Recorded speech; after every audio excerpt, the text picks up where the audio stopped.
she would have had a gun instead of a knife, the movie would have been about 10 minutes long. The movie, based on a story by best-selling horror author Stephen King. Ooh. He's published yet another novel. Well, not really a novel, just more of a book.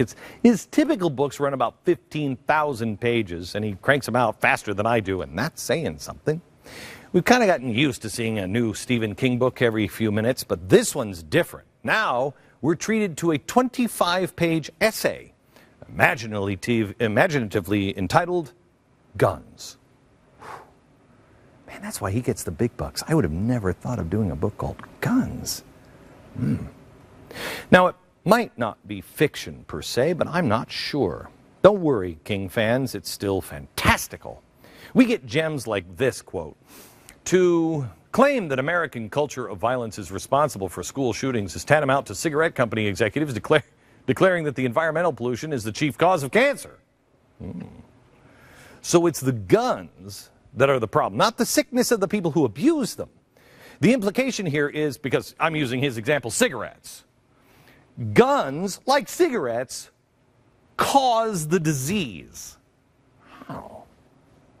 He goes on to suggest that the organization that supports gun rights, the NRA, is somehow or another responsible when an individual abuses those rights. He says, quote, "One only wishes Wayne LaPierre and his NRA board of directors," please make me a board of director, a sheriff and a board of director of the NRA. I'll die a happy man, please. One could only wish that Wayne LaPierre and his NRA board of directors could be drafted to some of these violent scenes where they would be required to put on booties and rubber gloves and help clean up the blood, the brains, and the chunks of intestine still containing the poor wads of half-digested food that were in some innocent bystander's last meal. Wow, he's a poet. Right. Because the NRA is responsible for gun abuse, whether or not the abuser even happens to be a member. And, you know, another thing I was just thinking, AAA should probably clean up the mess after any traffic fatalities because, you know, they're out promoting driving and stuff like that, and some people go out and drink booze and they kill people in their car. And this is the guy who called me Satan's mentally challenged little brother. He's telling us the problem isn't the culture of violence. It's not, Steve? See, when I read that, I was going to argue, and then I went, no, you know what that sounds like? That sounds like somebody who's trying to cover his tracks. And then I remembered. Back in the 1990s, Stephen King was having a little trouble because he put out a book called The Gunslinger. Yeah. He also put out another one. Do we have The Rage? He also put out another one called The Rage. Well, Stevie, these were good. And if you remember right, America, I mean, we're talking about books now, so I have to have a pipe. The school shootings back in the 90s were linked to the novel by Stephen King called The Rage, which he had published under the pen name Richard Bachman. Richard Bachman couldn't be contacted for comment. Stephen King says, I've never seen this Richard Bachman guy. I don't even know who you're talking about. The teenager, we've talked about him before, that killed the students at Paducah, Kentucky in 1997. He was reading that Stephen King book, had a copy of it in his locker. That prompted King to ask his publisher not to print any more copies. Said King in 1999, the amp culture atmosphere of make-believe violence in which so many children now have to live has to be considered part of the problem. Wait a minute. That's not what you're saying now. It has to be considered a problem. He also said, I withdrew Rage, and I did it with relief rather than regret. Now compare that to what he's writing in his essay.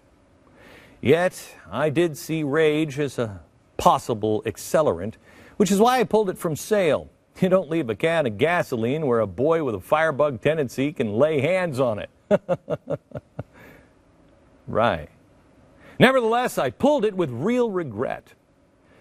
Something changed here. Maybe he got worried that he'd no longer be able to mesmerize us with passages where we can find out maybe the real villain in the story is a giant spider.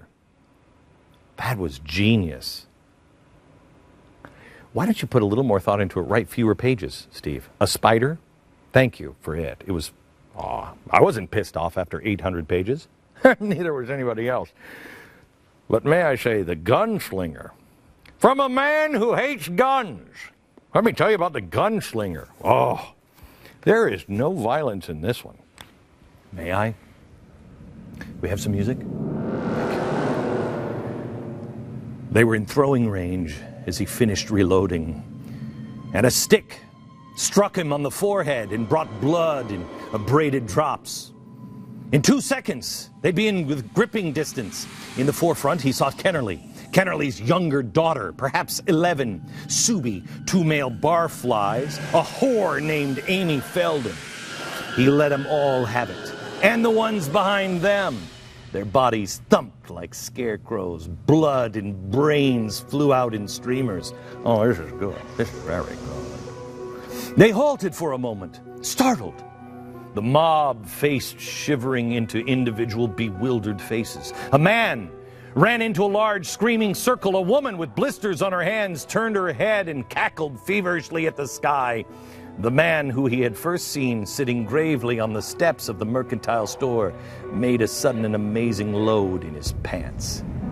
I had time to reload just one gun. Dare I say provocative? But like that of so many of the notions in his essay, they're fiction. The NRA is standing up for your rights. The rights guaranteed you by the Constitution. Quite honestly, the rights guaranteed you by nature's God. They're nature's rights. You have a right to defend yourself, and no one can take that right away. Not even someone as spooky as Stephen King when he's in league with the chicken chief.